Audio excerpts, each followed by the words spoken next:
বর্ষবরণ উপলক্ষে ঝালকাঠির রাজাপুরে গ্রাম বাংলার ঐতিহ্যবাহী হাডুডু খেলা অনুষ্ঠিত হয়েছে। সোমবার বিকালে রাজাপুর মডেল পাইলট উচ্চ বিদ্যালয় খেলার মাঠে এই খেলা অনুষ্ঠিত হয়।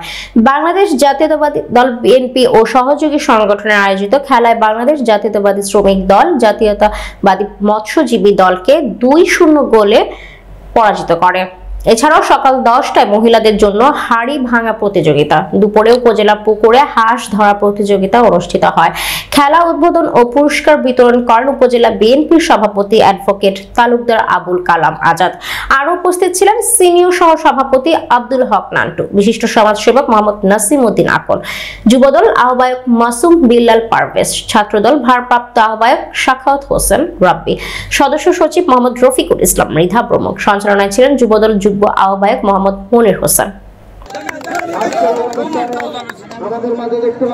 আপনারা সবাই ভালোভাবে থাকবেন, ভালোভাবে খেলা উপভোগ করবেন। আমি আমার বক্তব্য দাঁড়াবো না। আজকে হাডুডু খেলা সমুদ্র ঘোষণা করলাম।